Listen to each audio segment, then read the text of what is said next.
दोस्तों, मैं आनंद आज आपको प्रकृति की एक ऐसी महान शक्ति से परिचय करवाना चाहता हूँ, जिस शक्ति के सिद्धांत को यदि आपने समझ लिया तो आपके जीवन में बहुत ही ज़्यादा परिवर्तन घटित होगा। आपके जीवन में सौभाग्य बरसेगा, आपके जीवन में शक्ति का सूत्रपात होगा और आपके जीवन में एक बहुत बड़ा परिवर्तन घटित होगा। आप बड़े से बड़े रोग से छुटकारा पाने में सक्षम होंगे, बड़े से बड़े दुख से छुटकारा पाने में सक्षम होंगे। मेरे प्यारे दोस्तों, इस अखिल ब्रह्मांड में, इस प्रकृति में बहुत सारी रहस्यमय शक्तियाँ काम करती हैं, जो इस पूरी सृष्टि को संचालित करती हैं। आज मैं उसी शक्ति से आपका परिचय करवाना चाहता हूँ, एक अद्भुत रहस्य से आपका परिचय करवाना चाहता हूँ। प्रकृति के एक महान ऊर्जा के स्रोत, जिसे हम प्राण ऊर्जा के नाम से जानते हैं, इस प्राण ऊर्जा के विषय में मैं आपको परिचित करवाना चाहता हूँ। हमारे प्राचीन धर्म ग्रंथों में एक ऐसी शक्ति जिसे प्राण शक्ति के नाम से जाना जाता था, के बारे में बहुत वर्णन प्राप्त होते हैं। इस प्राण शक्ति का जिसने उपयोग करना अच्छे तरीके से सीख लिया है, वह यकीनन अपने जीवन को बहुत ही अलग आयाम देने में सक्षम होगा। आप प्राचीन काल से ही देख रहे हैं, प्राचीन काल में किसी को कोई मन्नत मांगनी होती थी, किसी को कोई प्रार्थना करनी होती थी, घर परिवार में सुख शांति चाहिए होता था, तो आपने अक्सर करके सुना और देखा है कि वो पेड़ों के पास जाते थे, उसको दीपक दिखाते थे, उस पे जाके वो फूल बेलपत्र चढ़ाते थे, पेड़ों के चारों ओर वो फेरे लगाया करते थे, उस पर धागे बांधा करते थे।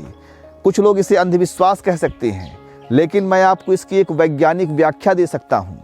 हमारे प्राचीन धर्म ग्रंथों में और हमारी एक प्राचीन चिकित्सा की प्रणाली थी, जिसे प्राकृतिक चिकित्सा के नाम से जाना जाता है। इस प्राकृतिक चिकित्सा में एक शक्ति का वर्णन किया गया है, जिसे प्राण ऊर्जा कहा जाता है। प्राण ऊर्जा एक प्रकार की शक्ति है जो सभी जीवित प्राणियों में मौजूद होती है। चींटी, हाथी, घोड़े, शेर, बाघ, मनुष्य, सभी में यह प्राण शक्ति मौजूद होती है। लेकिन सबसे ज़्यादा जो प्राण शक्ति मौजूद होती है, वह इन पेड़ पौधों में मौजूद होती है। जो पेड़ पौधे जितने प्राचीन होते हैं, जितने पुराने होते हैं, जिन पेड़ों की आयु जितनी ज़्यादा लंबी होती है, उनके अंदर उतनी ही ज़्यादा प्राण शक्ति होती है, उनके अंदर उतनी ही ज़्यादा प्राण ऊर्जा होती है। एक प्रकार से आप इसे तपोबल जैसा समझ सकते हैं।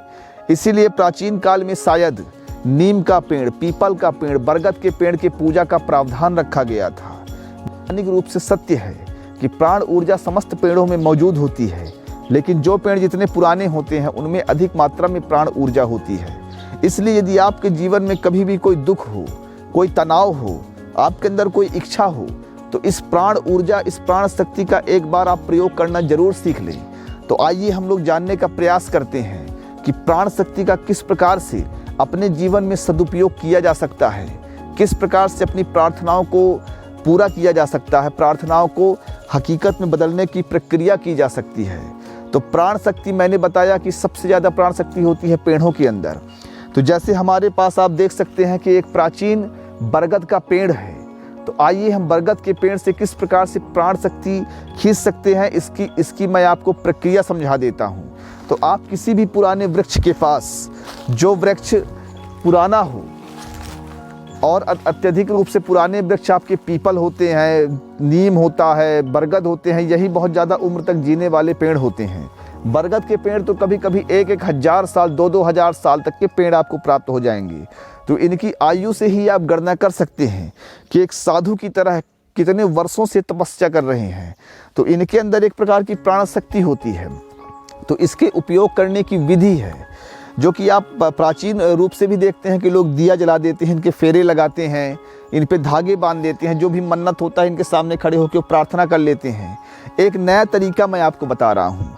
आपके मन में जो भी इच्छा हो, आपके मन में इच्छा है कि मेरे घर में सुख शांति हो जाए, या मुझे कोई चीज़ प्राप्त हो जाए, या कि मेरी कोई बहुत बड़ी बीमारी है, तो वो बीमारी भी मेरी ठीक हो जाए। तो यदि आपको बीमारी ठीक करना है, तो आपको क्या करना होगा? सबसे पहले आप उस वृक्ष के पास जाइए, उस प्राचीन वृक्ष के पास, और उसके पास हाथ जोड़कर आप खड़े हो जाइए और मन ही मन पहले उसकी शक्ति को प्रणाम करिए कि हे वृक्ष देवता, मैं आपको प्रणाम करता हूँ। आप उन्हें देवी के रूप में भी प्रणाम कर सकते हैं। इनमें कहते हैं देवियों का वास होता है, लेकिन उस देवी को मैं प्राण शक्ति ही कहता हूँ। प्राण शक्ति निश्चित रूप से इनके अंदर होता है। प्राचीन काल में प्राकृतिक चिकित्सा नाम की एक चिकित्सा पद्धति थी, उस चिकित्सा पद्धति में प्राण शक्ति का उपयोग करना एक नियम था और उस नियम से बहुत से रोगी ठीक होते थे। तो आपको इस प्राचीन वृक्ष के सामने इस प्रकार से खड़े हो जाना है और खड़े होकर आपको प्रार्थना करनी है कि हे प्राण शक्ति, हे देवी, हे वृक्ष देवता, मेरे को आप आरोग्य प्रदान करिए, आप मुझे दीर्घायुष प्रदान करिए, मेरे घर में सुख शांति हो, या कि हमारे जीवन में जो भी प्रकार के तनाव हों वह समस्त तनावों को आप दूर कर दीजिए। ऐसे पूरे हृदय के साथ आप वृक्ष देवता या प्राण शक्ति से आप प्रार्थना कर सकते हैं। और मेरा वादा है कि यदि आपकी प्रार्थना हृदय से निकली हुई होगी तो यह प्राण शक्ति आपके प्राण शक्ति में वह एक शक्ति का सूत्रपात करेगा और आपके जीवन में एक परिवर्तन आएगा। मेरे प्यारे भाइयों बहनों, मैं कोई अंधविश्वास की बात नहीं कर रहा हूँ। आप जितनी नंगी आंखों से इस दुनिया को देख रहे हैं उससे बहुत ज़्यादा शक्ति हमारे चारों ओर व्याप्त होती है। कण कण में वह शक्ति व्याप्त है, किसी में ज़्यादा होती है, किसी में कम होती है, लेकिन उस शक्ति को खींच वही व्यक्ति पाता है जिसके पास सच्चा हृदय होता है। और आप इन वृक्षों के पास जाकर आप इनसे गले मिल सकते हैं इस प्रकार से। अभी वीडियो में शायद उतनी मतलब आपको मैं गहराई नहीं प्रकट कर पा रहा हूँ, लेकिन कभी एकांत में आकर यदि आप इसी प्रक्रिया को करेंगे तो आप उस गहराई को अनुभव करेंगे। और मेरा वादा है कि आपके मन में जो भी इच्छाएं होंगी, यदि आपका हृदय सच्चा है तो वह जरूर पूरी हो जाएगी। प्राण शक्ति एक अद्भुत विज्ञान है, एक अद्भुत शक्ति है। इसके विषय में आप जाकर और भी रिसर्च कर सकते हैं। तो यदि कुछ लोगों ने मुझे अंधविश्वासी के रूप में देखा होगा तो मैं आपको सिर्फ ये कहना चाहता हूँ, दो लोगों को आपस में प्रेम होता है, उदाहरण के लिए किसी लड़का को किसी लड़की से प्रेम होता है, उन दोनों के बीच कोई रस्सी तो नहीं है, लेकिन एक अदृश्य धागा होता है जो दोनों को बांध के रखता है। उसी प्रकार एक धागा इनके और हमारे बीच भी है। वह शक्ति को यदि आपने पहचान लिया तो निश्चित ही आपके जीवन में परिवर्तन घटित होगा। मैं कोई अंधविश्वास नहीं फैला रहा हूँ, मैं मानव जाति को जो कि प्रकृति से बहुत ज़्यादा दूर भाग चुके हैं उन्हें फिर से प्रकृति की ओर मोड़ने का प्रयास कर रहा हूँ, उन्हें प्रकृति की शक्तियों के विषय में बताने का प्रयास कर रहा हूँ। इसलिए मेरे दोस्तों, यदि आपको लगता होगा कि मैंने जो बातें बताई हैं वह मानव के हित में है, समाज के हित में है, तो आप इसे अपने मित्रों को जरूर शेयर कर दीजिएगा। आप सभी को मैं बहुत बहुत शुभकामनाएं देता हूँ। आप सभी का कल्याण हो।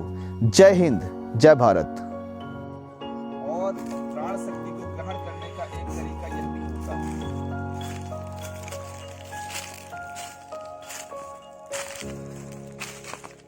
आप प्राचीन वृक्ष के पास जाकर पूरे हृदय पूरे समर्पण के साथ इनमें माथा टेकिए और जो भी आपके मन में इच्छाएं हो उनके सामने व्यक्त करिए। आप यकीन मानिए इन वृक्षों में एक शक्ति होती है और वो आपकी इच्छाओं को और आपकी मन्नतों को पूरी करने में सक्षम है। तो इस प्रयोग को जरूर आजमा लीजिएगा। और तीसरा प्रयोग है प्राण शक्ति को ग्रहण करने का कि इनका आप एक फेरा लगाएं, लेकिन आपके अंदर भावना शुद्ध होनी चाहिए।